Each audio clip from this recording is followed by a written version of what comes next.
আসসালামু আলাইকুম। Italy Rome থেকে সবাইকে স্বাগতম। সুপ্রিয় দর্শক, আজকের ভিডিওতে আপনাদের সঙ্গে শেয়ার করব ইতালিয়ান ভাষায় বছরের ১২ মাসের নাম। আর আমরা শিখব খুবই সহজভাবে। ১২ মাসের নাম জানার পাশাপাশি আমরা আরও জানব কোন, কোন জায়গায় আমরা উচ্চারণ করতে ভুল করি এবং কোন বিষয়গুলোর দিকে আমাদের খেয়াল রাখতে হবে। সেই সাথে আরও জানব কিভাবে তারিখ বলতে হয় এবং তারিখ বলার ক্ষেত্রে কোন, কোন শব্দগুলো কিংবা কোন বাক্যগুলো আমাদের জানতে হবে। তবে আপনাদের সবাইকে অনুরোধ করব আপনারা অনুগ্রহ করে ইতালিয়ান বর্ণমালাগুলো জেনে নিবেন। আমার ভিডিওতে খুবই সহজভাবে ইতালিয়ান বর্ণমালা দেওয়া আছে। আপনারা চাইলে শিখে নিতে পারেন। সেই সাথে আমি শেয়ার করেছি কিছু টিপস, যে টিপসগুলো ফলো করলে আপনি মাত্র ৩ মাসেই ইতালিয়ান ভাষার প্রাথমিক ধারণা নিতে পারবেন। তাহলে চলুন খুব সহজেই শিখে নেই ইতালিয়ান ভাষায় ১২ মাসের নাম। ইতালিয়ান ভাষায় মাসকে বলা হয় মেজে। আর ১ মাসের বেশি যদি হয় অর্থাৎ প্লুরাল যদি হয় তাহলে বলা হয় মেজি। আর বছরকে বলা হয় আন্নো। বছর যদি ১ বছরের বেশি হয় অর্থাৎ প্লুরাল হয় তাহলে বলতে হবে আন্নি। তাহলে আমাদের বলতে হবে ই মেজি দেল আন্নো। ই মেজি দেল আন্নো। বছরের মাসগুলি। ইংরেজিতে হবে the months of the year. জেন্নাইও, জেন্নাইও, জানুয়ারি, ফেব্রাইও, ফেব্রাইও, February, marzo, marzo, March, aprile, aprile, April, maggio, maggio, May, giugno, giugno, June, luglio, luglio, July, agosto, agosto, August, settembre, settembre, September, ottobre, ottobre, October, novembre, novembre, November, dicembre, dicembre, December। এখন আমরা জানব বছরের মাসগুলি বলার ক্ষেত্রে আমরা কোথায়, কোথায় ভুল করি কিংবা কোন বিষয়গুলোর দিকে আমাদের খেয়াল রাখতে হবে। ইতালিয়ান ভাষায় মাসকে বলা হয় মেজে। এখানে যদি আমরা বানানটির দিকে খেয়াল করি তাহলে দেখব সবার শেষের দিকে আছে এসে। এসে এর উচ্চারণ আমরা এখানে জয়ের মতো করব, এসের মতো করব না। তার মানে আমরা বলবো মেজে, আমরা বলবো না মেসে।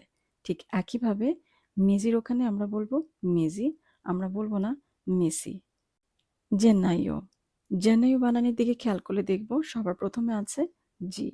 জি এর উচ্চারণ আমরা কিন্তু জয়ের মতো করব, গয়ের মতো করব না। এরপর আছে মার্সো।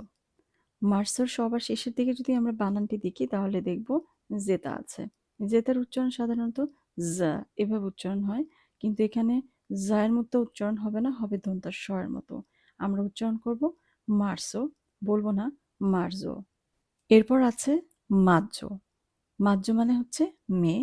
মাজ্জোর বানানের দিকে যদি খেয়াল করব তাহলে সবার শেষে দেখব জি জি ই অ। এখানে জি ই অ এর উচ্চারণ জ এর মতো হয়, তাই আমরা বলবো মাজ্জো।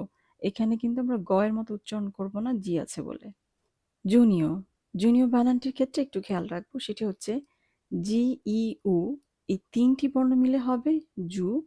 আর জি এন এ এর উচ্চারণ হবে নি, আর ও উচ্চারণ তো অ এর মতোই হবে, তার মানে হচ্ছে জি ই উ জু, জি এন এ নি অ, নিয়, জুনিয়।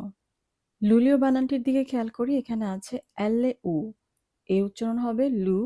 আর জি এল এ ই লি, আর ও উচ্চারণ তো ও এর মতোই হবে, তার মানে এল এ উ লু, জি এল এ ই, এই ৩টি বর্ণ মিলে হবে লি অ, লুলিয়।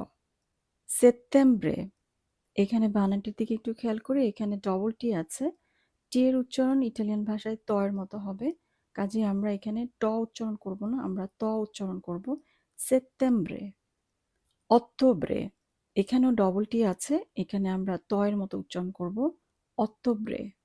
ডিচেম্ব্রে, এখানে সবার প্রথমে আছে ডি, আর ডি এর উচ্চারণ ইতালিয়ান ভাষায় দ এর মতো হয়। কাজেই আমরা এখানে ড উচ্চারণ করব না, আমরা উচ্চারণ করব দ, ডিচেম্ব্রে। এখন আমরা জানব কিভাবে তারিখ বলতে হয় এবং সেই সাথে কিছু শব্দ এবং বাক্য। ইতালিয়ান ভাষায় তারিখ বলার ক্ষেত্রে প্রথমে বলতে হবে তারিখ, তারপর বলতে হবে মাসের নাম। যেমন oggi è il primo maggio, এখানে oggi মানে হচ্ছে আজ, এই মানে হচ্ছে হয়, il primo মানে হচ্ছে পহেলা, maggio মানে হচ্ছে মে। তাহলে আমরা খেয়াল রাখবো ইতালিয়ান ভাষার তারিখ বলার ক্ষেত্রে প্রথমে বলতে হবে তারিখ, তারপর বলতে হবে মাসের নাম। oggi è il primo maggio, আজ পহেলা মে। আমরা আরেকটি উদাহরণ দেখতে পারি, সেটি হচ্ছে oggi è il 3 aprile, আজ 3 এপ্রিল। un mese, যদি 1 মাস হয় তাহলে আমরা বলবো un mese। যদি 1 মাসের বেশি হয় কিংবা নির্দিষ্ট সংখ্যা করে আপনি বলতে চান, যেমন বলতে চাচ্ছেন আপনি 2 মাস, তাহলে আমরা বলবো 2 mesi। যখন মাস 1 এর অধিক হবে, বহুবচন কিংবা প্লুরাল হবে, তখন আমরা বলবো mesi। কাজেই এখানে আমরা বলবো 2 mesi, 2 মাস। un anno, 1 বছর। যদি 1 বছর বলি তাহলে আমরা বলবো un anno। un মানে হচ্ছে 1। 1 বছরের বেশি সময় যদি হয়, অর্থাৎ প্লুরাল হয় কিংবা বহুবচন, তাহলে বলবো anni। যেমন 2 anni, 2 বছর। আমরা যদি অতীত নিয়ে বলতে চাই, অর্থাৎ গত মাস এভাবে বলতে চাই, তাহলে আমাদের বলতে হবে lo scorso mese, গত মাসে। scorso মানে হচ্ছে গত, mese মানে হচ্ছে মাস, আর এখানে lo হচ্ছে আর্টিকল বা আর্টিকলও। আমরা যদি ভবিষ্যৎ নিয়ে বলতে চাই, যেমন পরবর্তী মাস, তাহলে আমাদের বলতে হবে il prossimo mese। prossimo মানে হচ্ছে পরবর্তী, তাহলে আমরা বলবো il prossimo mese, পরবর্তী মাস। গত বছর বলতে বলবো আমরা l'anno scorso, l'anno scorso। পরবর্তী বছর l'anno prossimo, prossimo মানে হচ্ছে পরবর্তী, scorso মানে হচ্ছে গত। 1 মাস পরে un mese dopo, 2 মাস আগে 2 mesi fa। dopo মানে হচ্ছে পরে, আর fa মানে হচ্ছে আগে। 1 বছর পরে un anno dopo, 2 বছর আগে 2 anni fa। সুপ্রিয় দর্শক, এই ছিল আপনাদের জন্য আমার আজকের ভিডিও। আশা করছি এই 12 মাসের নামগুলো আপনারা খুব সহজেই মুখস্থ করে নিতে পারবেন। আমি চেষ্টা করেছি খুব সহজ করে এবং যে বিষয়গুলো খুব গুরুত্বপূর্ণ সেই বিষয় নিয়ে উপস্থাপন করতে। আপনাদের সবার জন্য অনেক অনেক শুভকামনা। আপনারা যদি একটু মনোযোগ দিয়ে পড়েন তাহলে 1 ঘন্টার মধ্যেই এই 12 মাসের নাম মুখস্থ করে ফেলা সম্ভব। আপনারা সবাই ভালো থাকবেন এবং সুস্থ থাকবেন। আসসালামু আলাইকুম।